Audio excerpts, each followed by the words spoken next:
श्री राम जय राम, जय जय राम। श्री राम जय राम, जय जय राम।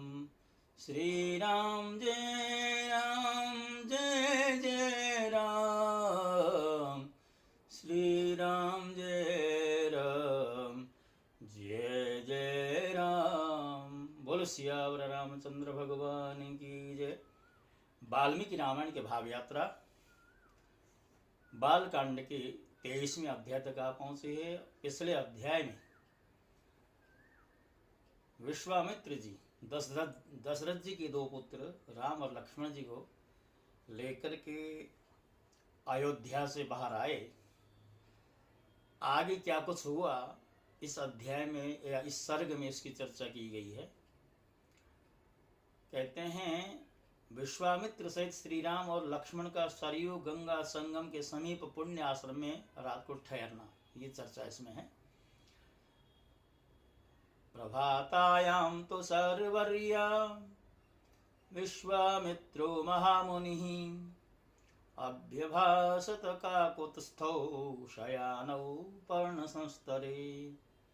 जब रात बीती और प्रभात हुआ तब महामुनि विश्वामित्र ने तिनकों और पत्तों के बिछौने पर सोए हुए उन दोनों ककुत्सवंशी राजकुमारों से कहा। विश्वामित्र जी बोले, हे नरश्रेष्ठ राम, तुम्हारे जैसे पुत्र को पाकर महारानी कौसल्या सुपुत्र जननी कही जाती है। यह देखो प्रातः काल की संध्या का समय हो रहा है, उठो और प्रतिदिन किए जाने वाले देव संबंधी कार्यों को पूर्ण करो।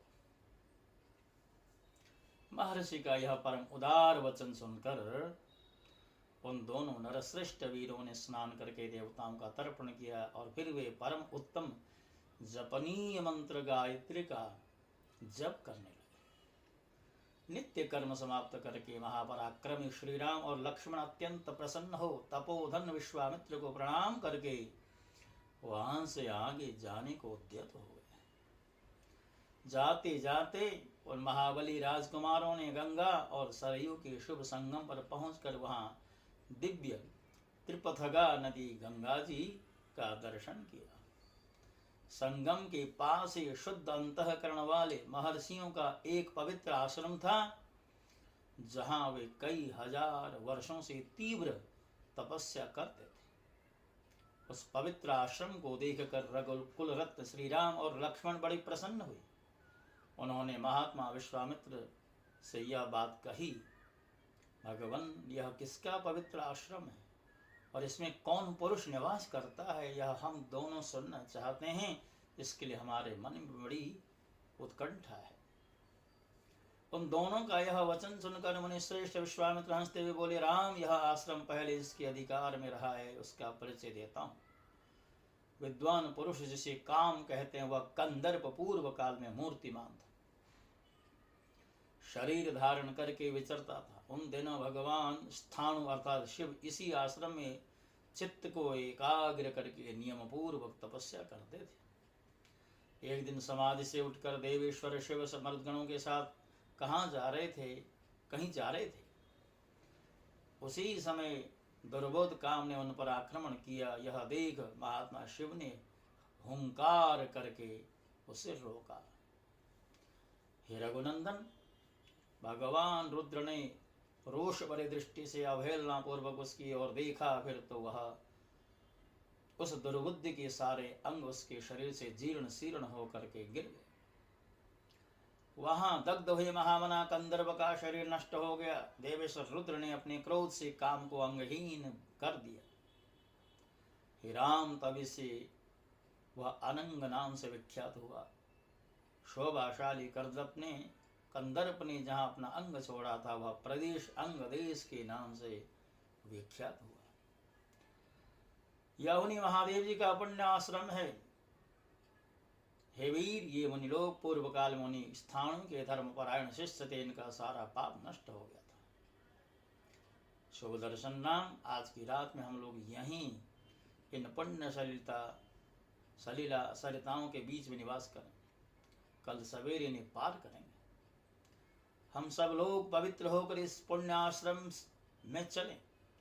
यहाँ रहना हमारे लिए बहुत उत्तम होगा। हे नरश्रेष्ठ, यहाँ स्नान करके जप और हवन करने के बाद हम रात में बड़े सुख से रहेंगे।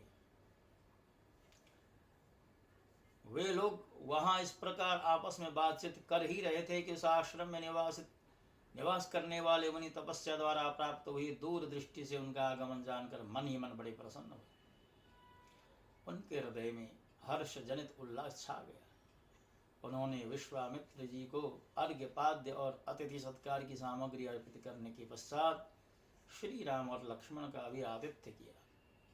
यथोचित सत्कार करके उन मुनियों ने इन अतिथियों को भांति भांति की कथा वार्ताओं द्वारा मनोरंजन किया। फिर उन महर्षियों ने एकाग्र चित्त होकर यथावत संध्यावंदन एवं जप किए।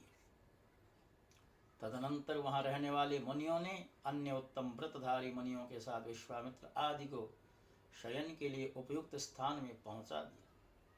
संपूर्ण कामनाओं की पूर्ति करने वाले उस पुण्य आश्रम में उन विश्वामित्र आदि ने बड़े सुख से निवास किया। धर्मात्मा मुनिश्रेष्ठ विश्वामित्र ने उन मनोहर राजकुमारों का सुंदर कथाओं द्वारा मनोरंजन किया। भक्तों, इस सर्ग में भी मात्र 22 ही श्लोक हैं और छोटा सर्ग है। आगे क्या कुछ होगा ये जिज्ञासा आप ही पर छोड़ता हुआ आज के इस सर्ग को और इस सर्ग के साथ साथ श्रृंखला को भी विश्राम देता हूँ। और जाते जाते यदि आपने हमारे चैनल को सब्सक्राइब नहीं किया तो अवश्य कर दें। बोलो सियावर रामचंद्र भगवान की जय।